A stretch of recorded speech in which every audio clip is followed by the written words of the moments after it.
Thanks for joining friends. आज की video में आप area and perimeter of rectangle यानी अपनी रेक्टेंगल जो शक्ल होती है जिसको उर्दू में मुस्ततिल भी कहा जाता है, इसका अहाता और इसका रकबा मालूम करना जो सीख पाएंगे।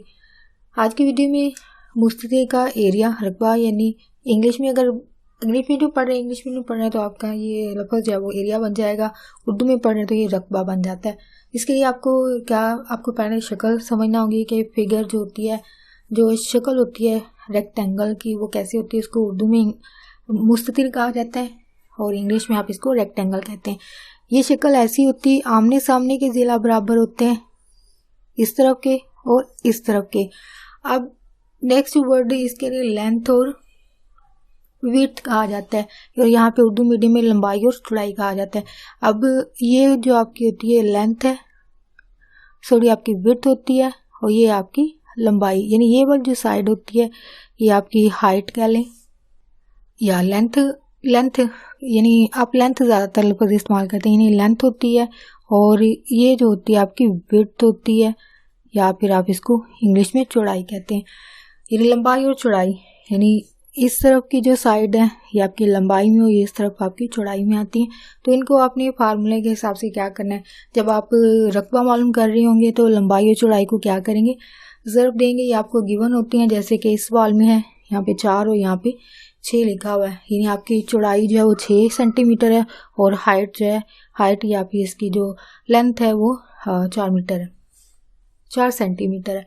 तो यहाँ पे आपको दो चीज़ें दी होती हैं। अगर आप स्केयर की बात करें तो वहाँ पे साइड दी होती हैं, तो ये भी एक तरह से साइड ही है, लेकिन यहाँ पे लंबाई और चौड़ाई के हिसाब से देखा जा रहा है उन साइड्स को, ठीक है। होती है साइड्स ही, लेकिन इनको यहाँ पे लंबाई और चौड़ाई के हिसाब से देखा जाता है। तो यहाँ पे अगर रकबे की बात करें, एरिया की बात करें, तो यहाँ पे अगर रेक्टेंगल की आप बात करें तो यहाँ पे क्या होगा, यहाँ पे आप ज़रब देंगे।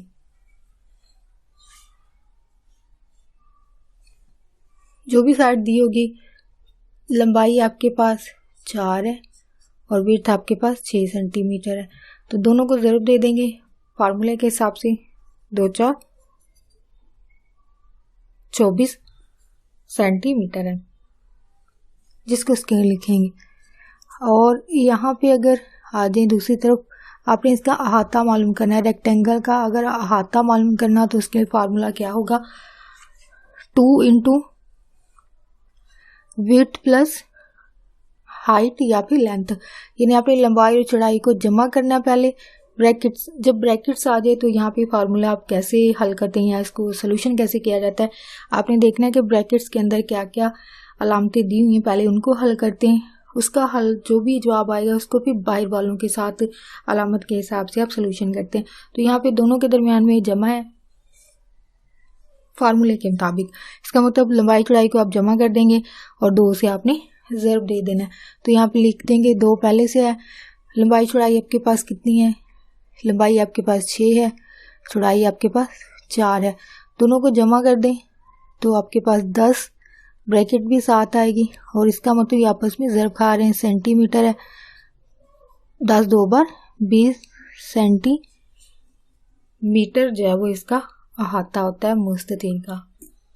इजी है, जस्ट आपको फार्मूलाज याद करने की ज़रूरत होती है। अगर आपने दूसरा स्केयर की अगर एरिया और पेरीमीटर देखी होंगी वहाँ पे, और इसमें थोड़ा सा डिफरेंस है जो कि आपको ये खुद याद रखने की ज़रूरत होती है। वो आप कैसे याद रखते हैं, इस शक्ल के हिसाब से। शक्ल के हिसाब से अगर आपके पास स्केयर कहा जाता है तो आप स्केयर के फार्मूलाज को देखेंगे, क्योंकि अक्सर बच्चे मिक्स कर देते हैं फार्मूलाज को। लेकिन आपके लिए यहाँ पे एक फैक्ट बता रही हूँ कि आप कैसे इसको याद रख सकते हैं। आप इनकी शक्ल जो होती है ना वो याद रखें। यानी अगर स्केयर की बात हो रही है तो स्केयर को ज़हन में आप एक खाका सा बनाते हैं, फिगर सी बना लेते हैं ज़हन में कि भाई ये वाली इसकी शक्ल होती है और इसके फार्मूलाज ये होते हैं।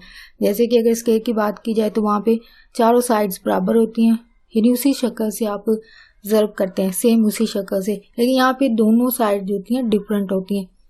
उसमें स्केयर में सारी साइड बराबर होती हैं, यानी इक्वल होती हैं सारी की सारी। लेकिन रेक्टेंगल में थोड़ा फ़र्क है, इसमें आमने सामने के ज़रा जो होते हैं वो डिफरेंट होते हैं। यानी यहाँ से सामने के एक जैसे, यानी 4 इसका है तो 4 इसका होगा। ज्योमेट्री की डेफिनेशन के हिसाब से 6 इसका है तो इसका मतलब इसके सामने भी 6 सेंटीमीटर ही होगा। ये ज्योमेट्री की डेफिनेशन के हिसाब से फार्मूलाज को आप देखेंगे, अगर क्योंकि चीज़ तो एक ही मालूम करनी है, स्केल का भी आप रकबा अहाता मालूम करते हैं, रेक्टेंगल का भी, जैसे कि सवाल में यहाँ पे क्लियर हो चुका होगा। तो जब जिस भी शक्ल का फार्मूला करेंगे उसी के हिसाब से आपने फार्मूलाज को ज़हन में रखना है। अब ये चीज़ जब करेंगे मुस्ततिल की तब आप ये फार्मूला करेंगे, और जब स्केल की करेंगे तब जो आपने दूसरे सवाल में मेथड सीखा होगा वो आप अप्लाई करेंगे। आई होप आज की वीडियो के लिए वैल्यूएबल हो। वीडियो देखने के लिए आपका बहुत शुक्रिया।